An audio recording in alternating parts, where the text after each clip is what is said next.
Friends, இன்றைக்கி நம்ம பார்க்க போகிறது ஹோம்மேட் போன்விட்டா பவுடர்னு சொல்லலாம். ட்ரை ஃப்ரூட்ஸ் வச்சு இந்த சூப்பரான இம்யூனிட்டி பவுடரை நான் இன்றைக்கி உங்களுக்கு ரெசிபியில் ஷேர் பண்ண போகிறேன். இது நம்ம கிட்ஸ்க்கும் அடல்ட்ஸ்க்கும் ஒரு சூப்பரான இம்யூனிட்டி பூஸ்டரான ஒரு ரெசிபி. ரொம்ப சிம்பிளாக பண்ணலாம். கிட்ஸும் பெரியவங்களும் இந்த டேஸ்ட்டை ரொம்பவே லைக் பண்ணுவாங்க. இதோட மெஷர்மெண்ட்ஸ் நான் டிஸ்கிரிப்ஷனில் கொடுக்குறேன். வாங்க எப்படி செய்கிறதுன்னு பார்க்கலாம். ஸோ நான் அதுக்கு ஃபர்ஸ்ட்டு 250 கிராம்ஸ் அளவுக்கு பாதாம் எடுத்திருக்கேன். எல்லா ட்ரை ஃப்ரூட்ஸுமே நம்ம இந்த மாதிரி செப்பரேட்டாக தனித்தனியாக ரோஸ்ட் பண்ண போகிறோம். ஸ்லோவில் வச்சு நம்ம நல்லா ரோஸ்ட் பண்ணிக்கலாம்.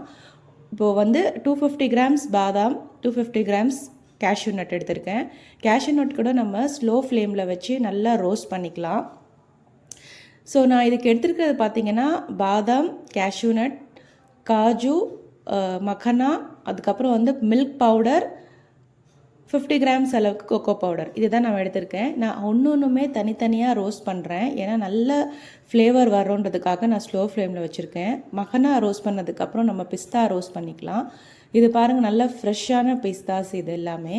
ஸோ எல்லாமே ரோஸ்ட் பண்ணியாச்சு. இங்கே பாருங்கள், மக்கானா, பிஸ்தா, கேஷ்யூஸ் அண்ட் பாதாம் வச்சுருக்கேன். இதுக்கு நான் 200 கிராம்ஸ் அளவுக்கு மில்க் பவுடர், 50 கிராம்ஸ் அளவுக்கு கொக்கோ பவுடர், கொஞ்சமாக ஒரு பிஞ்ச் அளவுக்கு காஷ்மீரி குங்குமப்பூ எடுத்திருக்கேன். ஸோ எல்லாமே நம்ம வறுத்து வச்சது கம்ப்ளீட்டாக கூல் டவுன் ஆனதுக்கப்புறம் நம்ம ஃபைன் பவுடராக நல்லா பண்ணிக்கலாம்.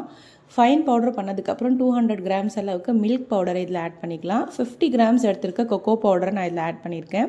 ஸோ இது எல்லாமே நம்ம நல்லா மிக்ஸ் பண்ணிக்கலாம். ஒரு பிஞ்ச் அளவுக்கு குங்குமப்பூ ரோஸ்ட் பண்ணி ஆட் பண்ணிக்கோங்க. இந்த ஃப்ளேவர் பிடிக்காதவங்க குங்குமப்பூவை நீங்கள் ஆட் பண்ண வேண்டாம், அப்படியே ஸ்கிப் பண்ணால் போதும்.